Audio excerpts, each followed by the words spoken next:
اداکاری اور صداکاری کا شعبہ ہم دیکھتے ہیں کہ اداکاری میں ایک شخص جو ہے وہ شوہر کا کردار ادا کر رہا ہے اور ایک خاتون بیوی کا کردار ادا کر رہی ہیں، تو اس کو اخلاقی لحاظ سے وہ اسے کیسے دیکھتے ہیں؟ کیونکہ اداکاری بھی فنون لطیفہ ہی ہے، اور اسی طرح جب گلوکاری کوئی کرتا ہے اسپیشلی خاتون، تو یہ کہا جاتا ہے کہ آواز کا بھی ایک پردہ ہوتا ہے، لیکن وہ آواز میں جو ہے وہ گانے گا رہی ہیں خاتون، تو اس گلوکاری کو اور اداکاری کو کس زمرے میں رکھیں گے؟ کہا تو بہت کچھ جاتا ہے، لیکن جو کچھ خدا نے کہا ہے میں نے آپ کو بتا دیا ہے۔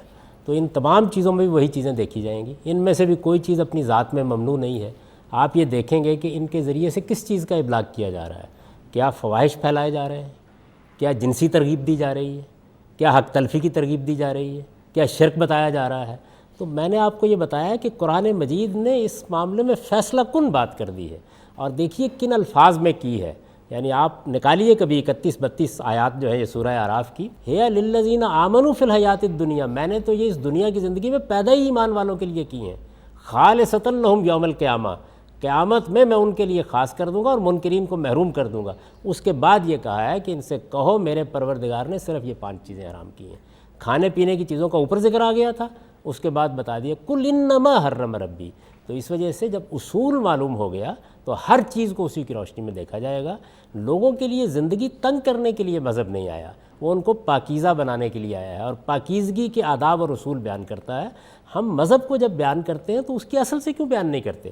آپ دیکھیں رسالت میں آپ صلی اللہ علیہ وسلم کے پاس جبریل امین آئے، بڑی مشہور روایت ہے، اس کو حدیث جبریل کہا جاتا ہے۔ انہوں نے آپ کچھ سوالات کیے ہیں، سوالات کے بعد جب وہ چلے گئے تو رسالت میں آپ صلی اللہ علیہ وسلم نے فرمایا کہ یہ جبریل امین تھے، یعلمکم دینکم، یہ دین کے حقائق تمہیں بتانے کے لیے آئے تھے۔ آپ دیکھیں اس میں ایمان کیا ہے، اس میں اسلام کیا ہے، اس میں یہ چیزیں بیان ہوئی تھی جن پر ہم بحث کرتے ہیں۔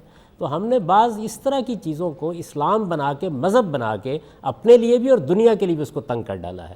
مذہب کی اصل تعلیم یہ ہے کہ لوگوں کو بتایا جائے کہ انہیں لوگوں کا حق نہیں تلف کرنا، انہیں کسی کی جان مال آبرو کے خلاف زیادتی نہیں کرنی، انہیں خدا کے ساتھ کسی کو شریک نہیں ٹھہرانا، انہیں بدکاری پر مبنی معاشرت نہیں بنانی، انہیں حفظ مراتب کے اصول کو قائم رکھنا ہے، انہیں نیکی پھیلانی ہے اور خیر پھیلانا ہے۔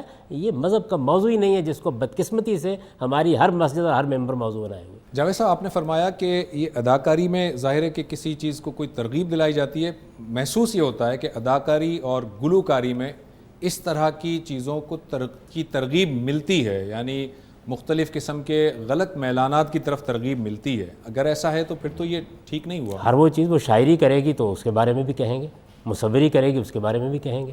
آپ جائیے دنیا کی آرٹ گیلریز میں، اس میں بعض تصویریں ایسی ہیں جن پر اعتراض کیا جا سکتا ہے، تو آپ بتائیں گے نا کہ اس میں کیا پہلو ہے۔